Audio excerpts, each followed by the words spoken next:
Vele ngicabanga sengivuka abova phela ntontoni ekseni nje ungabo phaphami kahle. Ingcebo bakadakiwe angikhona umtholaketha like into zami yincane. Into engiyithandayo ngomfana wami, he's a hustler, a hard worker, uyahlonipha.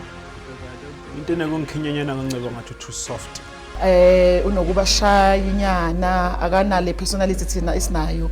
Thina sikhuluma kakhulu endlini. Yena akakhulumi kakhulu, so unokuba reserved inyana nje. Bazokutshela bogogo nabomama bonke kahle kahle.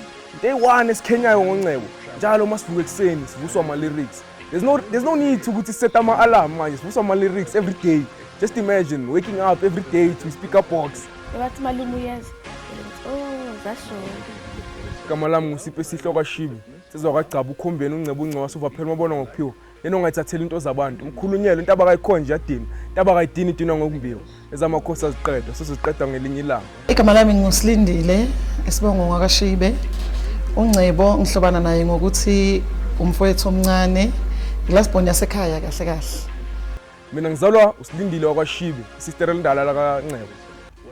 Ngingubunkosi wakwaShibe, uNcebo umfana wami, ungilama emhlanje.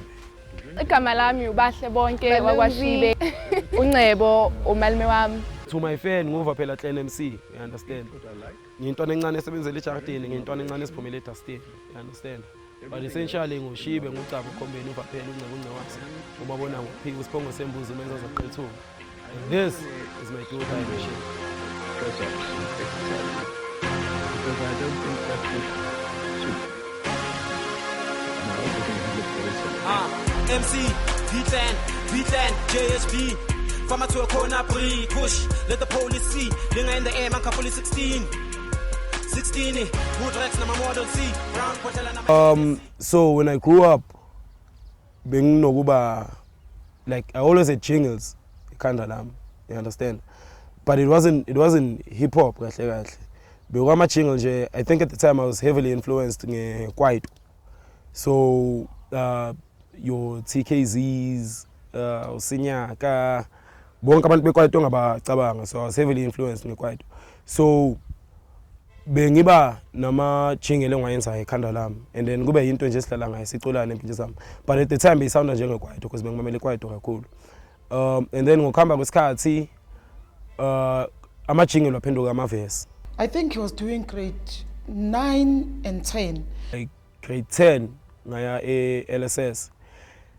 LSS la impilo yami yonke, like okay ungayibiza, you might think it's a stuff up name. That's when I went through the most as a teenager, because at the time being a teenager izinto ephaya bezintsha kimi, bengino choose in so bekuyinkinga iskila, bekuyinkinga blind because I think in grade 10 like 3, you understand, 3 times. So ngendlela lomculo wakhe ube uthanda ngayo, and thina endlini sizama ukumphusha ngendaba yesikolo, yena ebethanda music. Wabese eqala ukuthi alove esikoleni. Ngaba obsessed, like remember DMX, from DMX, Eminem, Park, like the greats.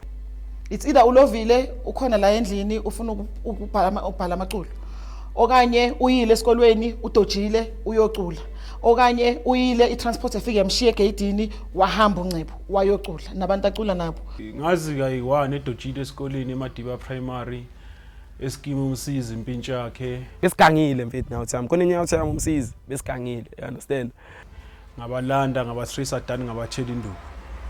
Ukangilahlela ngesinye isicima. Angisemkhohle ukuthi ungibuzeni, yabo. And then ngimexplainela, I think ubuze ukuthi uhafile transport or what, bese ngathi yiyo le mali engiphuzile le. Alahlele esinye isicima. And it took us time ukuthi sazi ukuthi usenza kanjalo, because thina besimbona phela itransport imthathe egedini hambe sasima ukuthi imshiye esikoleni until basifonela esikolweni ukuthi hayi man lo muntu lo. As much as ngiyi musician, I've always been academically gifted. You understand? I think there's a part engomeni yami la ngisho khona ukuthi I think my academic gift is a curse to my fan, because I left the studio for the desk. So direct kumele kubonisa tension like between my school life and then the music, because all I ever wanted to do now music. That's all I ever wanted to do.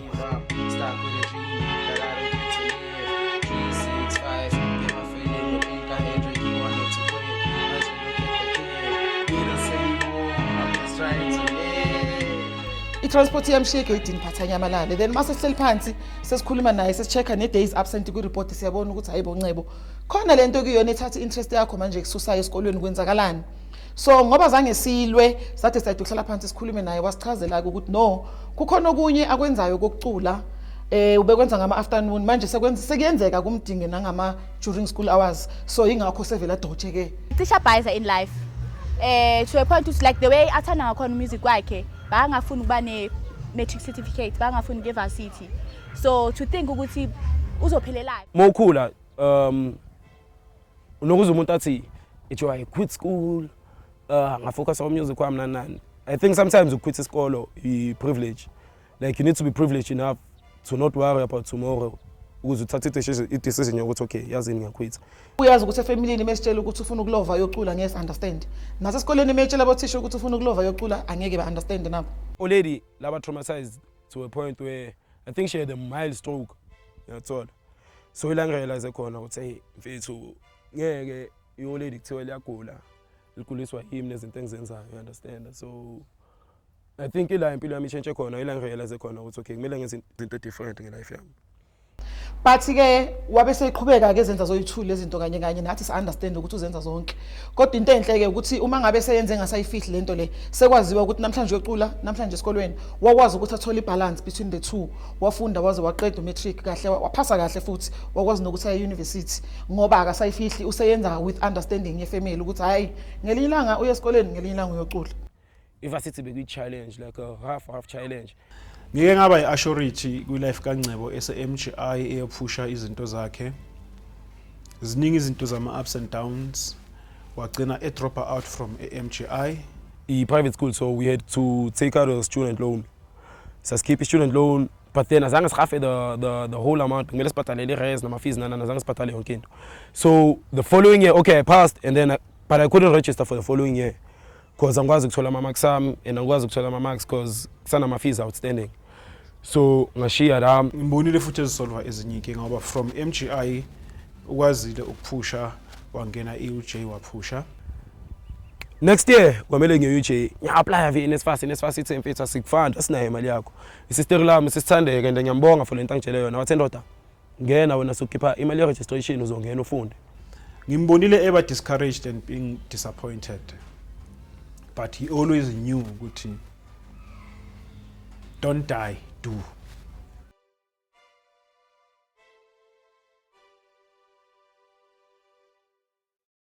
I was at a point where bengibona kahle ukuthi hey mhlamba kumelanga ngikeleza mhlambe ini so isister lathi khohla lento leyo na register okay nga register ngakeleza first year and then ngaphasa and then nesifase kwayo khona in contact ithi ndoda uzokala sikufanda by second year so ngikeleze ngazi ukuthi kuzenza kanani by second year it's okay so kufanda for a second year and then sokubhadalela ama-fees wakho last year.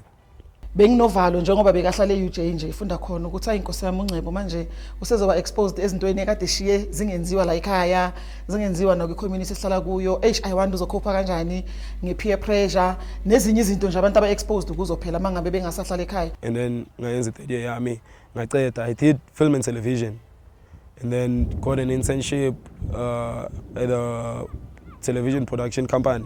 Wenze into ebalekile ngoba it is almost related to umculo but even if it wasn't related knowledge abuye nayo e-university ukuvuleka nje komqondo ukuthi aye kufunda kuzomsiza kakhulu kwi-career field yakhe ye-music.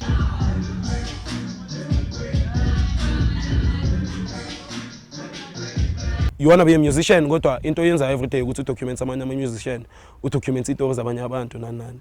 So that's when I decided ukuthi yazini I need to do something mina ngokwami and I can't wait around for umuntu ozongipha break. So that's when I came up ne concept here speaker box so yeah this is MC suke farmer pasichin mva store phansi kwe-bridge ngasemfuleni eceleni kwase-strap yard. Hey yo, what's up? This is V-Clan, Vaphela Clan MC, aka V-The Clan. First stop njengamanje siya APK UJ. That's right. Ngicela ukunishaya performance bafethu igama lami Vaphela Clan MC, that's the stage name, and then ngizoyenza inamba nyana like from EP yami, the EP is Dust and Roses, izoba available on ama-digital platforms. Ne. Indaba ye-Speaker Box Tour ngisanda kuyibona, ngisanda kuyizwa. Angiyazi i-mission ye-Speaker Box Tour. Moses Gila on campus, student center somewhere. Unabantu abahleli lapha abazimayisisele, you understand? Moya emaboningi, moya evilakazi like noma ngabe kuphi hlezi kunabantu abagathered around. So I came up with the concept ye-Speaker Box Tour. Ukuthi yazini, and I was so fired up at the time. Ngiyakhumbula ngitshela ama-time ebengikhuluma nawo at the time uyanga no gift. Ngithe ndoda ngizobha i-speaker, ngenze. And then finally ngasithola vele i-speaker se-Bluetooth, so angidinge power nani. Okay, actually my mom lesikhathi aqala nge-Speaker Box Tour akasitshelanga. So the first video I saw ku-Speaker Box Tour was on Facebook, and I was like, yay, this is so cool. Ugenza i-Speaker Box Tour training or a UJ, wherever, those are the people that understand him and understand his hustle and understand what this man is grinding. And I think it's a great concept because one day sizo reflect, you know what, besambe ma training, no sense kuma private jets, young son. Lifestyle. Come on. Niggas are hungry, blood is dripping from the hands, reminiscing on the silver spoon we never had at bath. So we stay car washing at the rank. No my yini, pushing product at the rank. In the say my ten, are we getting paid? It's gonna go through then using nothing but our hands. Sanibonani bafethu. Igama lami uVaphelatlen MC. And then push music kahle nyabo. So kune EP engisanda ukulenza manje yi Dust and Roses. The only thing you need music wakho nokuthi abantu bawuzwe, you understand? So you don't need a big event, stage and lights and whatnot. Yonke la leyo nobody can try my culture. Yeah, 1 2 3 to 4. Nobody can talk my force. I'm the best in at the floor. You can count the folks if you want. So into senza engiyenzayo mina ngi-Speaker Box Tour creator eyami event, like angimeli umuntu ukuthi athi was kicking kanje naba uyangithola abantu mina yimi ngiyebantwini bese ngibazisa music wami, because at the end of the day ngibona ngathi yikho lengiyami leyo. So kwamele ifike ebantwini one way or another, you understand? Zonke lezi zinto engihlalayo menye wane ngoba ngisiphala zonke izinto engicabanga ngayo nama-ideas, zonke lezi zinto ngamele zifike ebantwini at some point, you understand? Like I've never seen any artist in South Africa or in the world do that. Like he goes out there because he wants his music to be heard. Like akahlali nje on WhatsApp and share links, follow the nigga, do the most. No, but then he goes out there and he goes like where you get people. Although it's a new thing to me, angikaze ngibone nje. Kodwa ke ngoba yena useyayenza sengiyibonile futhi ayenza. Ngicabanga ukuthi it's a very good idea ngoba izomsiza ku-exposure. I mean, who would think ukuya ePaki and performing to people? Like at first you think these people wouldn't even understand what she's saying. But then that bravery of going in front of a lot of people, not knowing how they're gonna relate to your music, that was awesome.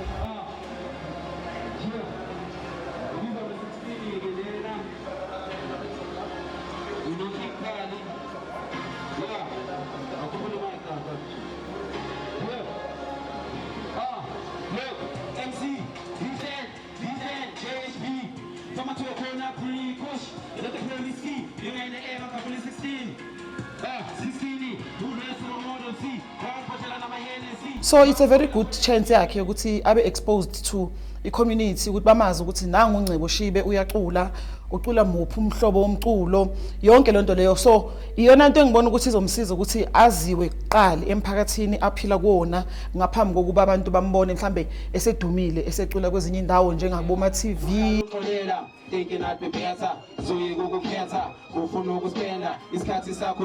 You think abomandela bebazolwina le abomandela bebazothola inkululeko if bebavuka ekseni bathi today a strike, today asizabalazi? No, that's how it is, man. Do or die. Siyenza today siqeda yonke, also siyenza inhlobo. Amabhubisa ngampela agadi border. Mase kulanjiwe bayayishiya ibhoda bayophanda. Iyawiswa indlovu mase kufike bona. Ngifuna uNgcebo maleso spirit. Ngikakasiboni. Okay, uNgcebo umuntu one vision. UNgcebo umuntu o music. But I'm not sure if uzo achieve amaphupho akhe, because angakamboni as a do or die material.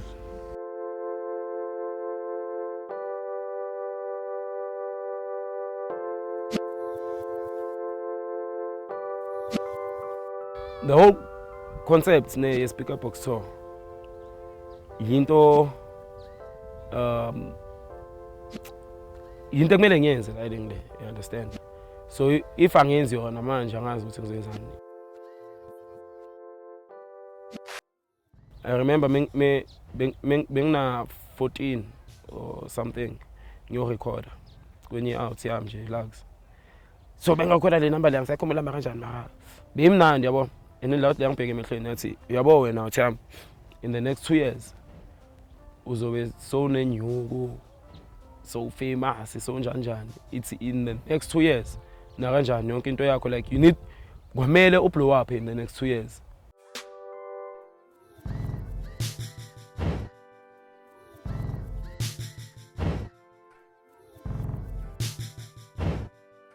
So by the time ngina 16 bekumele ngibe sengiblow up ngithola according to Ukama.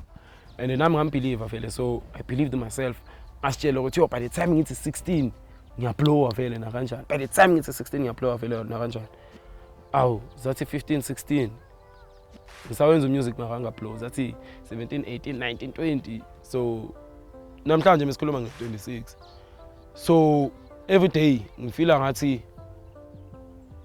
bekumele ngabe ngiblowe up like 8 years ago. You understand that? So everything ngifila ngathi ngilate.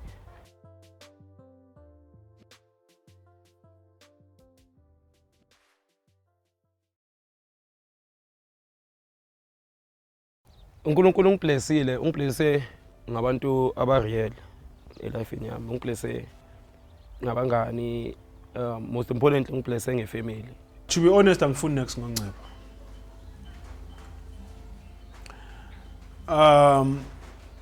In such a way that he's 100% sure of that. Sometimes uNcebo uyangazi ukuthi ngumuntu onjani akangitsheli ezinye zeinkinga. Uprefer ukuthi hayi Grootman ethi ngalitshela ngoba ngiyazi ukuthi mhlambe things might go haywire. Grootman lami is a major influence empilweni yami. That's why I look up to. Uyu umuntu engikhule salo sithu ama out ne and then ngama sister I5. So lo muntu as much as Grootman lami kodwa ungishiya he's like 14 years my senior. So he's almost like a dad game. Uye and umuntu email figure ebeyikhona. We are very, very much principled ekhaya. Like highly principled. We are natural go-getters. And ispirit kaNcebo ngasithanda cause akusi spirit change ayo. uNcebo ozombona namhlanje uNcebo ombone izolo uNcebo ozombona kusasa. Uye kahle kahle bekangibonisa even if akangitshela athi kumele uyekthe kanje ukwenzeni ini. Kodwa ngikhule ngimbona and asolve izinto aphusha enzana. So uye umuntu bengibhekelela kuye nami. You understand that? I feel scared at times because I feel like he's pretty much predictable.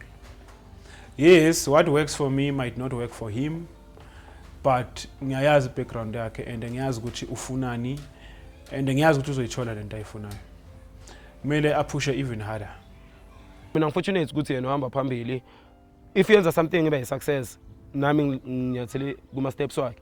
If yenza something kuba ayibi success or iyafail somehow or mistake or what not, sengiyazi ukuthi okay lana la kumele anganyathele.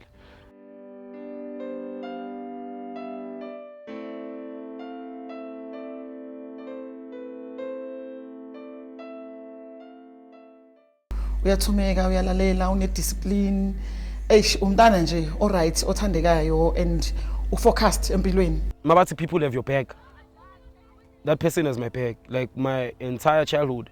Isister Lambeleza sure ukuthi into engifunayo ngiyithola. Even if angeke ngithole kodwa uyazama. You understand? And manje ngisaseskila bekangikhuthaza ukuthi okay mfethu cethe skila yini because bekafuna obvious ngibe grand. You understand? Kodwa uyasho ukuthi manje mfethu iskilo usicedile. Understand? Isikhathi sokuthi wenze into ejabulisa inhliziyo yakho. Ngoba sengibonile nami empilweni ukuthi into umuntu emsustainayo ile ayenza ngothando. So because upassionate ngale ndaba yokucula since esesemncane vele ecula ngibona kuyona into ezomsustaina kakhulu leyo rather than ukuthi ubengazithola efuna ukuplease ifamily athi no ngizoba udokotela then uma ngabe sefanele practice ubudokotela bakhe bese eseba impatient engasayithandi lento ayenzayo ngoba uthi eyenza ebe ecabanga umculo. Nokumrasela ngomusic angunderstand ukuthi le ntwana le kwenzakalani ini kodwa uyangikhuthaza every day ukuthi yazi intwana yami phusha, you understand, yenza into ekumele uyenze and yenza into ekujabulisayo wena ngokwakho. Ngesizathu sokuthi upassionate ngayo iyona into ezomthatha imuse kude kakhulu and uzoyenza ngothando and what I've learned empilweni ukuthi into oyenza ngepassion ukwazi nokumela ama-ups and downs waleyo nto leyo sokuyenza ngoba yikho phela into ehamba smooth.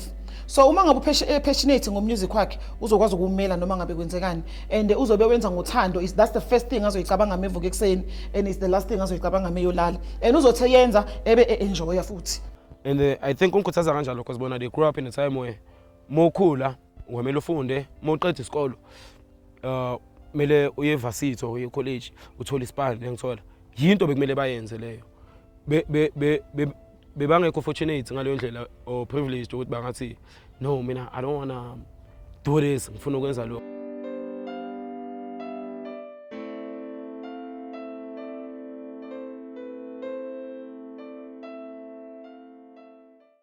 Ngibona this one time intwana yami beast sihle. He's a very serious person makuza kumculo wakhe and izinto azenzayo in life. He's a very serious person.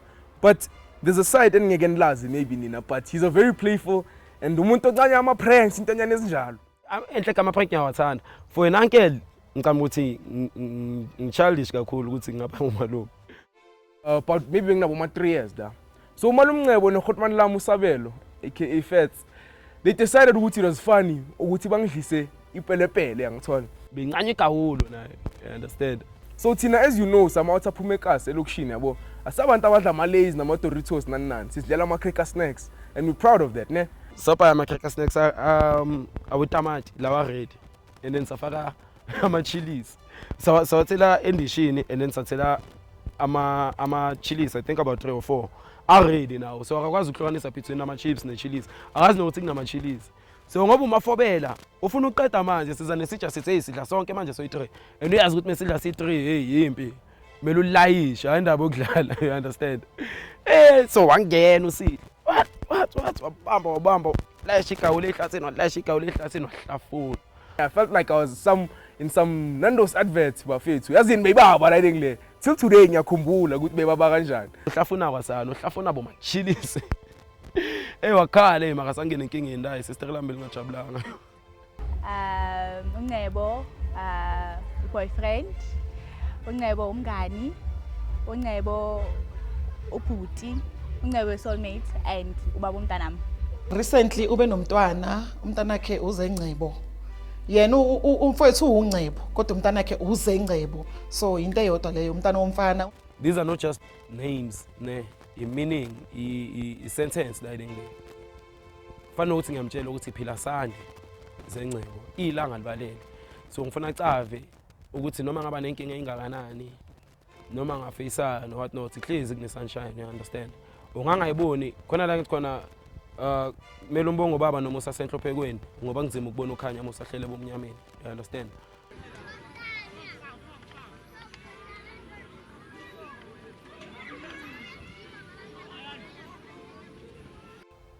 My wish kuNkulunkulu kuyo yonke into enzakele ne.